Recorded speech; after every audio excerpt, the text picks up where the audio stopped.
Dr. Sarah Chen had seen many impossible things in her 20 years as a xenobiological veterinarian, but nothing had prepared her for the moment she first laid eyes on Zephyr. The dragon lay motionless on the massive operating table, his scales dulled to a sickly gray, each breath coming in shallow, painful gasps that echoed through the sterile chamber of the Galactic Animal Medical Center. The creature measured nearly 15 meters from snout to tail, his body covered in what should have been brilliant emerald scales that now looked like dying leaves. Deep gashes marked his hide where plasma weapons had torn through flesh and bone. One wing hung at an impossible angle, the delicate membrane between the wing struts torn beyond repair. But it was his eyes that broke Sarah's heart. Those ancient amber orbs that held intelligence far beyond any Earth animal she had ever treated. Sarah's hands trembled as she reviewed the medical reports on her holographic display. The dragon had been found drifting in space, barely alive in the wreckage of what appeared to be an escape pod. The Terran Deep Space Patrol had brought him here as a last resort, knowing that Sarah's facility was the only place in 3 sectors equipped to handle creatures of his size and complexity. "Doctor, the preliminary scans are complete," announced Aria, the facility's artificial intelligence. The holographic display materialized beside the operating table, showing cross-sections of the dragon's internal structure in painful detail. Multiple organ failures, severe neural trauma, and complete atmospheric poisoning from prolonged exposure to the void. Estimated survival probability is less than 2%. Sarah closed her eyes and took a deep breath. In her career, she had saved countless alien species, crystalline beings from the Andromeda sector, gas-based life forms from the Veil Nebula, even the legendary ice phoenixes of Rigel 7. But this case felt different. There was something profoundly intelligent about this creature, something that suggested he understood exactly what was happening to him. "What about his species? Do we have any biological data?" Sarah asked, pulling up her examination tools from the sterile field. "Negative, Doctor. This appears to be the first documented contact with his kind. However, neural scans indicate brain complexity exceeding that of most sentient species in the database. He is definitely intelligent, possibly more so than the average human." The weight of that revelation settled on Sarah's shoulders like a lead blanket. This wasn't just another animal. This was a sentient being, possibly the last of his kind, dying alone in a sterile medical facility billions of miles from whatever he called home. As she approached the table, the dragon's massive head turned slightly toward her. Their eyes met, and Sarah felt a jolt of recognition pass between them. In those amber depths, she saw pain, yes, but also resignation and something else, a profound sadness that seemed to encompass more than just his own suffering. "Hello there, beautiful," Sarah whispered, her voice barely audible over the hum of the medical equipment. "I'm Dr. Chen. I'm going to try to help you." To her amazement, the dragon's eyes focused on her with unmistakable intelligence. One massive claw, each talon the size of her forearm, twitched slightly as if he were trying to respond. Sarah felt tears prick at the corners of her eyes. She began her examination with practiced efficiency, her scanner revealing the full extent of the damage. The dragon's nervous system was shutting down. His hearts, yes, hearts, plural, were barely functioning, and his lungs were filled with the crystalline residue of whatever toxic atmosphere he had been breathing before his rescue. "Aria, prepare the emergency surgical suite. We're going to need the large-scale bioregeneration chamber and every neural stabilizer we have." "Doctor," Aria's voice carried a note of what almost sounded like concern. "Given the extent of the injuries and the unknown biology, the probability of successful treatment remains extremely low. Perhaps it would be more humane to—" "No," Sarah cut her off sharply. "We don't give up. Not on him. Not on anyone." As she worked, Sarah found herself talking to the dragon, explaining each procedure as she would to any sentient patient. His eyes never left her face, and occasionally she could swear she saw the faintest nod of understanding. When she administered pain medication through an intravenous line that required a needle the size of a small sword, he barely flinched. Hours passed as Sarah fought to stabilize her patient. She replaced damaged organs with synthetic alternatives, sealed the worst of the wounds with biofoam, and carefully realigned the shattered bones in his wing. But despite her best efforts, the monitors continued to show a steady decline in all vital signs. "Doctor," Arya announced quietly, "neural activity is dropping rapidly. Estimated time until complete brain death is approximately 90 minutes. Sarah's hands stilled on her instruments. She had done everything she could with conventional medicine. But it wasn't enough. The dragon was still dying, and she was out of options. She looked into those intelligent amber eyes and saw that he knew it too. There was no fear there, only a deep, cosmic sadness that seemed to encompass the loss of something infinitely precious. Sarah realized with a start that she might be witnessing the extinction of an entire species. "I'm sorry," she whispered, her voice breaking. "I'm so sorry I couldn't save you." The dragon's massive head moved slightly, and to her shock, he managed to lift one wing just enough to gently touch her arm with the tip of his wing claw. The gesture was so unmistakably comforting, so clearly meant to console her for her failure, that Sarah broke down completely.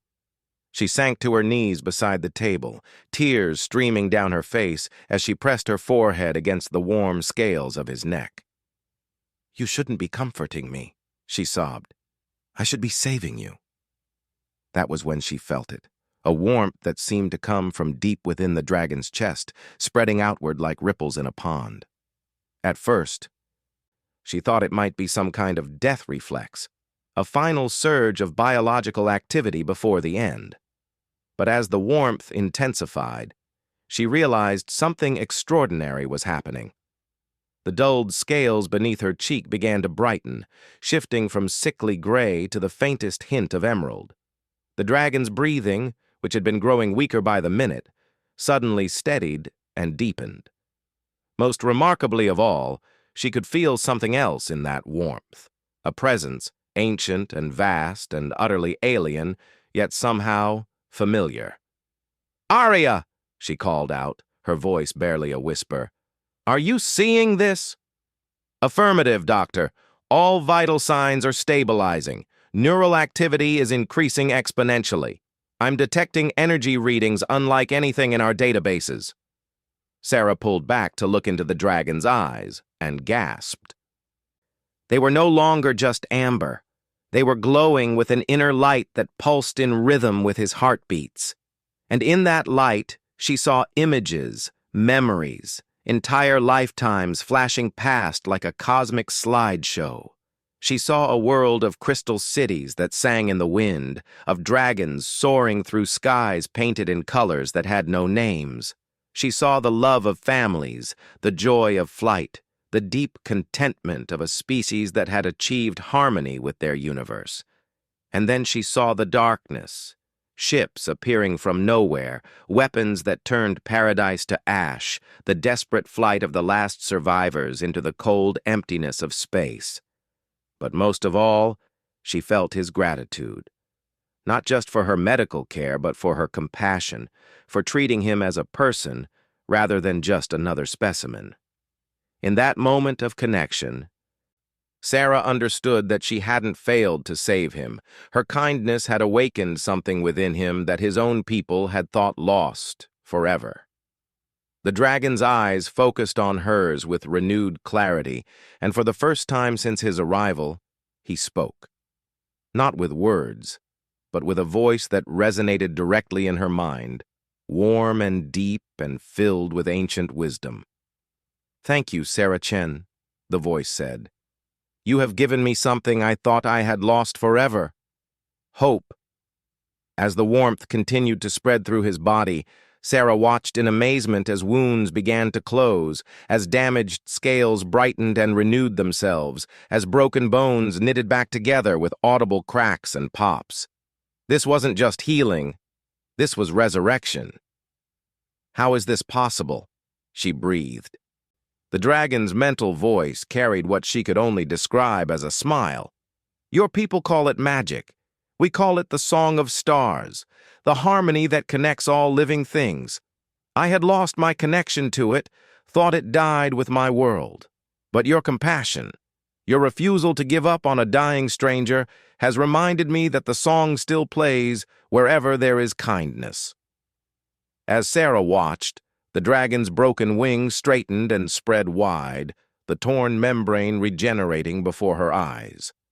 His scales now blazed with inner fire, shifting from emerald to gold to deep sapphire as emotions played across his magnificent form. "What's your name?" she asked, still hardly believing what she was witnessing. "I am Aldrich Starsinger, last keeper of the Crystal Archives, guardian of the song that binds the cosmos together." He paused, and Sarah felt a wave of infinite gratitude wash over her. "And you, Dr. Sarah Chen, have just saved far more than one dying dragon. You have saved the hope of the universe itself." Sarah staggered backward as the full weight of Aldrich's revelation hit her. The medical bay, which moments before had been filled with the quiet despair of impending death, now hummed with an energy that made her skin tingle and her hair stand on end.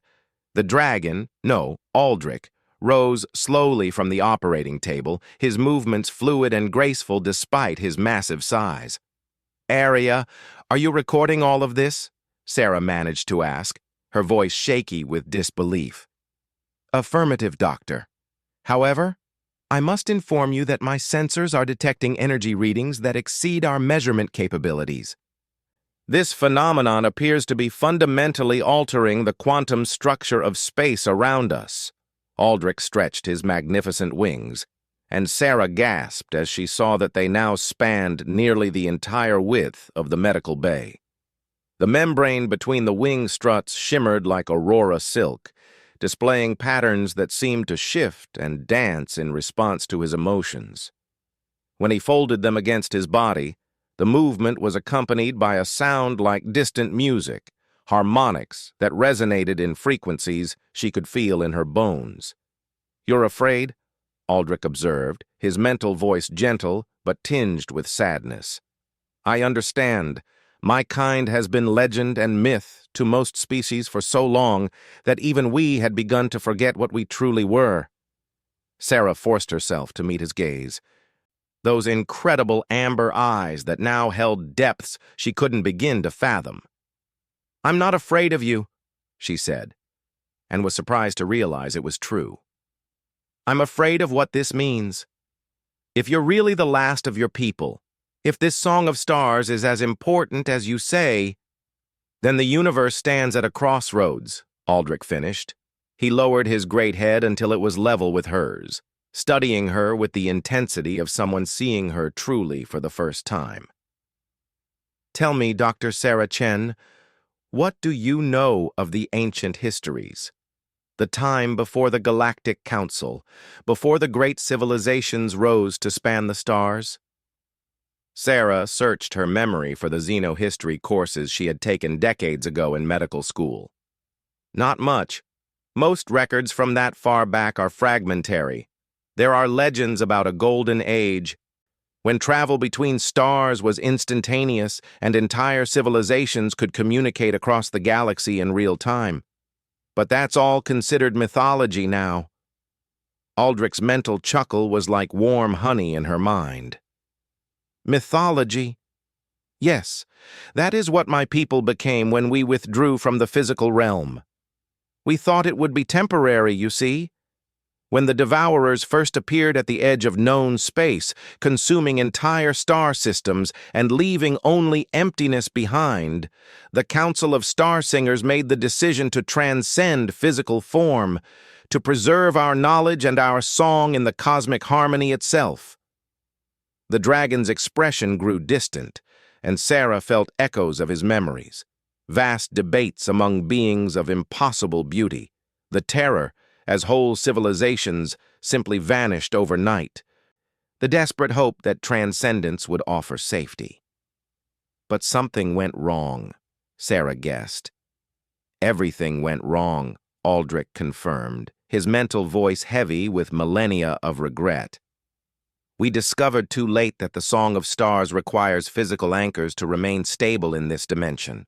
Without our bodies, without our direct connection to matter and energy, the harmony began to fade. One by one, my people lost their ability to maintain coherence. They dissolved into the cosmic background, becoming one with the universe but losing all individuality, all purpose. Sarah felt a chill run down her spine. And you? I was the youngest, the last to transcend. When I realized what was happening to my people, I fought against the dissolution, clinging to whatever fragments of physical existence I could find. I managed to partially rematerialize, but the process was traumatic. I lost most of my connection to the song, became little more than an ordinary dragon, albeit one with some vestigial abilities. Aldrich's tail swept across the floor, leaving no scratches on the reinforced metal despite the obvious weight behind the movement. For 3,000 years, I wandered the galaxy, searching for some way to restore the connection, to bring my people back. I thought perhaps if I could find others like me, other star singers who had resisted dissolution, we might be able to rebuild the song together. But you never found any, Sarah said softly. No. And eventually I began to lose hope. The Devourers were long gone. They had consumed what they came for and moved on to terrorize other galaxies. But the damage was done. The galaxy had forgotten how to truly communicate, how to share consciousness across the vast distances between stars. Civilizations rose and fell in isolation, making the same mistakes over and over because they couldn't learn from each other. Sarah thought about the current state of galactic civilization, the slow and cumbersome diplomatic processes, the frequent conflicts between species that could barely understand each other's basic communication methods. The Galactic Council is a pale shadow of what once was, Aldrich confirmed. They mean well, but they're trying to build unity with crude tools, like trying to compose a symphony by banging rocks together. The Song of Stars was more than just communication. It was empathy, understanding, the ability to share experiences and emotions directly from mind to mind. It was what made true cooperation possible on a galactic scale. The implications were staggering. Sarah sank into a nearby chair, her mind reeling. And you think you can restore it? Alone? No. But you've shown me something I had forgotten, Dr. Chen. The song doesn't require my people to exist. It requires compassion, the willingness to reach across the void between minds and touch another soul with kindness. When you refused to give up on me, when you offered comfort even in the face of failure, you created a resonance that awakened the song within me. Aldrich's eyes blazed brighter, and Sarah felt a warm presence at the edge of her consciousness, not invasive, but inviting. I believe that any sufficiently compassionate being can learn to hear the song, to add their voice to the harmony. My people were simply the first to discover it. We were never meant to be its only guardians. You want to teach it to others, Sarah breathed, understanding flooding through her. You want to restore the song using other species. I want to try, but I cannot do it alone, and I cannot force it upon anyone. The song requires willing participation, joyful cooperation. It must be freely given, or it becomes discord. Aldrich's massive head tilted slightly. Will you help me, Sarah Chen? Will you be the first human to learn the Song of Stars? Sarah's heart hammered in her chest. The magnitude of what he was asking, the potential to revolutionize galactic civilization, to bring true understanding between species for the first time in millennia, was almost too vast to comprehend. But beneath the fear and excitement, she felt something else, the rightness of it, the sense that this was why she had become a xenobiological veterinarian in the first place, to bridge the gaps between different forms of life. How? She asked simply. Aldrich's mental voice carried a note of joy that made Sarah's spirit soar involuntarily. The same way you awakened it in me, through compassion, through connection. Close your eyes, Sarah, and let me show you what the galaxy once was, what it could be again. Sarah hesitated for only a moment before closing her eyes. Immediately she felt Aldrich's presence in her mind, not pushing or demanding, but offering. She lowered her mental barriers, and suddenly the medical bay disappeared. She found herself floating in space, but not the cold, hostile void she knew from astronomy textbooks. This space was alive, thrumming with music she could feel in her soul. Streams of light connected star to star, planet to planet, carrying thoughts and emotions and dreams across impossible distances. She could hear the voices of countless beings, each unique but all harmonizing together in a cosmic symphony that brought tears to her eyes. A young centaurian, struggling with mathematical concepts, suddenly understood when a Rigelian mathematician shared the joy of discovery. A dying Vegan elder passed on a lifetime of wisdom to a human child on Earth who would grow up to become a great philosopher. Entire civilizations shared their greatest achievements and their worst mistakes, learning from each other in real time, growing together toward something greater than any of them could achieve alone. "This is what we lost," Aldrich's voice whispered through the vision. "This is what the galaxy mourned without even knowing what it had lost." Sarah opened her eyes to find tears streaming down her cheeks. The beauty of what she had seen, the profound sense of connection and understanding, made her current reality seem gray and diminished by comparison. "Can we really bring it back?" she asked. "Not as it was," Aldrich admitted, "but perhaps as something even better. My people made the mistake of thinking we owned the song, that it belonged to us alone. This time we'll build it together with every willing voice adding their unique harmony to the chorus." Sarah wiped away her tears and stood up, feeling a new sense of purpose burning in her chest. "Where do we start?" Aldrich's eyes gleamed with ancient hope renewed. "We start with one voice at a time, one mind learning to reach out to another, one heart learning to sing in harmony with the cosmos." He paused, and Sarah felt his gratitude wash over her like warm sunlight. "We start with you, Dr. Sarah Chen, and we change the universe." 3 months had passed since that extraordinary night in the medical bay, and Sarah could barely recognize her own life. The Galactic Animal Medical Center had been transformed from a simple veterinary facility into something unprecedented, the first school of cosmic harmony, where beings from across the galaxy came to learn the ancient art of the Song of Stars. Sarah stood on the observation deck of the newly constructed wing, watching through reinforced transparasteel as her latest group of students attempted their first group harmony. The sight still took her breath away. A crystalline Andromedian pulsed with soft blue light as she synchronized her thoughts with a gaseous nebula dweller whose form shifted like captured aurora. Nearby, a young Centaurian engineer worked alongside an ancient Vegan philosopher, their minds touching across the vast differences in their biology and culture. At the center of it all sat Aldrich, his magnificent form now fully restored to its original glory. His scales shifted through the entire spectrum of visible light and beyond, reflecting the emotional resonances of his students. When someone made a breakthrough, he blazed with gold and silver. When they struggled, gentle greens and blues rippled across his hide in encouragement. 37 species so far, Arya announced, materializing beside Sarah as a holographic projection. The AI had been fascinated by the Song of Stars from the beginning, though she couldn't participate directly. The waiting list for admission has grown to over 10,000 applications. Sarah shook her head in wonder. And this is just the beginning.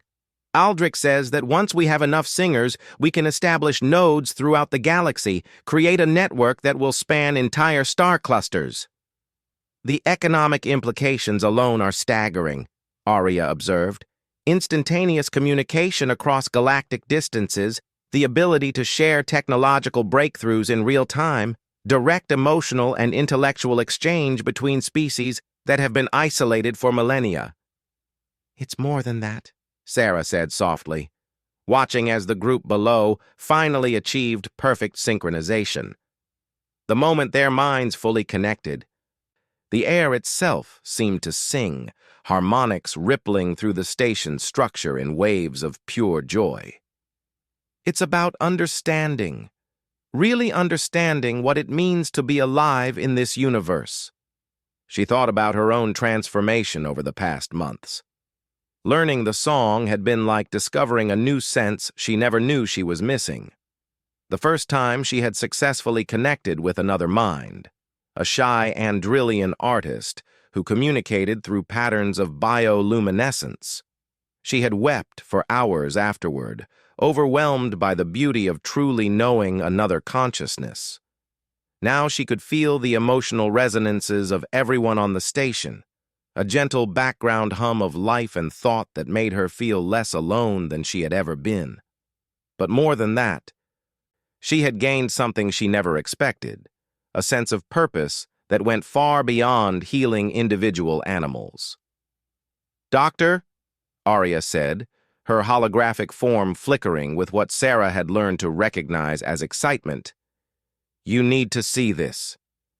We're receiving a transmission from the Galactic Council. It's marked with the highest priority codes." Sarah's stomach tightened. They had been expecting this call for weeks. News of the School of Cosmic Harmony had spread throughout the galaxy despite their attempts to keep it quiet. Some species were fascinated, others terrified, and a few were openly hostile to the idea of telepathic communication between species. "Put it through to my office," Sarah said, taking one last look at the Harmony session below before heading to face whatever political storm was brewing. The holographic projector in her office activated to reveal three figures: Chancellor Vex of the Galactic Council, a stern Rigelian whose crystalline features showed no emotion, Admiral Torres of the Terran Federation, a weather-beaten human woman whose suspicious expression made Sarah's heart sink, and surprisingly, Elder Nimhara of the Andromedan Collective, whose presence suggested this was about far more than local politics. "Dr. Chen," Chancellor Vex began without preamble, "we need to talk." "I'm listening," Sarah replied, fighting to keep her voice steady. "What you're doing here has the potential to destabilize every government in the galaxy," Admiral Torres cut in, her tone sharp with accusation. "Telepathic networks, shared consciousness, these are weapons of war, not tools of medicine." "With respect, Admiral." "You couldn't be more wrong," Sarah responded, feeling a warm presence at the edge of her consciousness as Aldrich offered his support. "The Song of Stars isn't about control or dominance. It's about understanding, about building bridges between minds that have been isolated for too long." Elder Nimhara pulsed with soft colors, her crystalline form singing in harmonics that the translation computers rendered as thoughtful contemplation. "We have felt the resonances," she said finally. "Even across the vast distances, some of our most sensitive individuals have detected the harmonies you are creating here. They describe it as beautiful, beyond words." "That's exactly the problem," Admiral Torres snapped. "How do we know this isn't some form of mental manipulation?" "How do we know this dragon isn't planning to use this song to control the minds of every species in the galaxy?" Sarah felt a flash of anger hot enough that Aldrich's presence in her mind strengthened, offering calm and perspective. "Because you can't force someone to sing in harmony," she said. The song only works with willing participation, with genuine compassion and openness. Anyone who tries to use it for domination or control creates discord that breaks the connection instantly. Fascinating theory, Chancellor Vex interjected. But theories are not facts. The Council requires proof that this technology cannot be weaponized. It's not technology, Sarah protested. It's art, it's music, it's the fundamental harmony that connects all living things. You can't weaponize love. Chancellor, can't we? Admiral Torres's expression was grim. Dr. Chen, I've read the reports. This song of yours allows direct mind-to-mind contact across any distance. In the wrong hands, it could be used for espionage, for propaganda, for psychological warfare on a scale never before imagined. Sarah was about to respond when she felt Aldrich's gentle touch in her mind. Let me speak with them, his voice whispered. They need to hear this from me. There's someone else who wants to join this conversation, Sarah said. With your permission, I'd like to bring in Aldrich Starsinger. The three officials exchanged glances before Chancellor Vex nodded curtly. Very well. We would be interested in hearing from the source of this phenomenon directly. Sarah stepped aside as Aldrich's massive form entered the office. Even through the holographic projectors, his presence was overwhelming. Ancient wisdom wrapped in draconic majesty, scales that shifted with emotions too complex for words. When he spoke, his voice resonated not just through the speakers, but through the quantum fields that connected all matter. Honored representatives, Aldrich began, inclining his great head respectfully, I understand your concerns. You fear what you do not understand, and that fear is not without reason. The galaxy has indeed been shaped by those who would use power to dominate rather than to uplift. Admiral Torres leaned forward. Then you admit this song could be used as a weapon? In the same way that language could be used as a weapon, Aldrich replied. Or mathematics, or medicine. Any tool that connects minds has the potential for misuse. But observe this carefully, Admiral Torres. Could someone use your own language to force you to believe something you knew to be false? The Admiral's eyes narrowed. That's different. Language is external.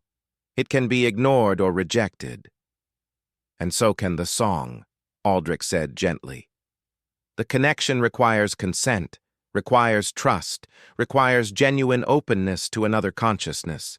It cannot be forced any more than you can force someone to truly love you. What you fear, mental domination, thought control, these things create resonances of fear and anger that shatter the harmony instantly. Elder Nimhara pulsed with deeper colors. You speak of harmony as if it were a living thing. Because it is, Aldrich confirmed. The Song of Stars is not something we create, honored elder. It is something we discover, something that has always existed in the quantum connections between consciousness and cosmos.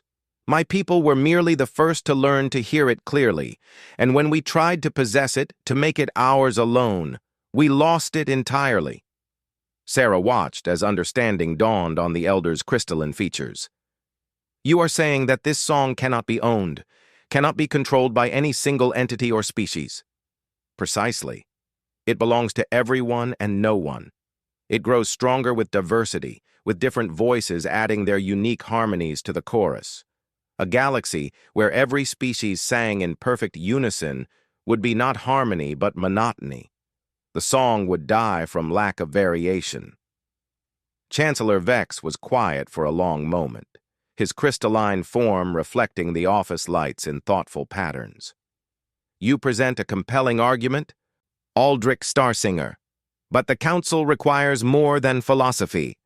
We need empirical proof that this phenomenon cannot be weaponized. Then test it, Sarah said suddenly, the idea crystallizing in her mind with perfect clarity. Send observers, bring your best telepaths and psychic warfare experts. Let them try to use the song for domination or control. You'll find it's impossible. More than that, Aldrich added, his eyes gleaming with ancient amusement. Invite them to learn it themselves. Let them experience firsthand what it means to touch another mind with genuine compassion. I suspect you will find that those who learn the song become our strongest advocates. Admiral Torres looked skeptical. And if we refuse? If the Terran Federation decides this poses too great a risk to galactic security? Aldrich's expression grew infinitely sad. Then you will have chosen fear over hope, isolation over connection. The song will continue to spread to those who are willing to listen, and your people will be left behind, singing alone in the darkness while the rest of the galaxy learns to harmonize together. The implications of that statement hung in the air like a sword. Sarah realized with a start that this was the moment that would determine the future of galactic civilization. Would the powers that be choose to embrace this opportunity for true unity, or would they cling to their old patterns of suspicion and control? Elder Nimara was the first to break the silence. "The Andromedan Collective will send observers," she announced, her harmonic voice carrying notes of cautious hope. "We have waited too long for something that might bridge the gaps between species. We will not let fear deny us this chance." Chancellor Vex nodded slowly. "The Council will convene an emergency session. We will send a full diplomatic team to evaluate this phenomenon. But understand, Dr. Chen, Aldrich Starsinger, if we detect even the slightest hint of deception or manipulation, the full weight of galactic law will come down upon this facility." "We understand," Sarah replied, feeling Aldrich's calm confidence supporting her own. "But I think you're going to be amazed by what you discover." Admiral Torres remained stone-faced. "The Federation will reserve judgment until we have conducted our own investigation. But Dr. Chen, I want you to understand something. If this song of yours poses any threat to human security, I will personally shut it down, regardless of its other benefits." "I wouldn't expect anything less," Sarah said calmly. "But, Admiral, I think you're going to find that the song doesn't threaten human security. It ensures it. When every species in the galaxy can understand each other directly, when empathy becomes a tangible force connecting all conscious beings, war becomes not just pointless, but impossible." After the transmission ended, Sarah slumped in her chair, emotionally drained. The next few months would be critical. Delegations from dozens of species would descend on the station, each looking for ways the song could be exploited or weaponized. But she felt no fear, only a quiet confidence that came from knowing the truth. "They will understand," Aldrich assured her, his mental voice warm with certainty. "It may take time, but the song has a way of revealing itself to those who approach it with open hearts. And those who come here seeking weapons will find instead the greatest treasure in the universe, the knowledge that they are not alone." Sarah looked out through her office window at the harmony session still in progress. A new voice had joined the chorus, a young human student from the outer colonies, her mind tentatively reaching out to touch the consciousness of an ancient Centaurian philosopher. When the connection formed, both beings glowed with joy so pure that Sarah could feel it through the walls. "The galaxy is about to change," she whispered. "Indeed," Aldrich agreed. "And thanks to one human doctor who refused to give up on a dying dragon, it will change for the better. The Song of Stars lives again, Sarah Chen, and this time it will never fade. We have ensured that." As Sarah watched her students continue their practice, she felt the harmony flowing through the station, through the space around them, and beyond to touch the quantum fields that connected all things. Somewhere out there, sensitive individuals on distant worlds were beginning to sense it. A new frequency in the cosmic background, a gentle invitation to join something larger than themselves. The age of isolation was ending. The age of harmony had begun, And it had all started with one moment of compassion in a medical bay, when a human doctor looked into the dying eyes of an alien being and refused to let him go gently into that dark night. The universe would never be the same.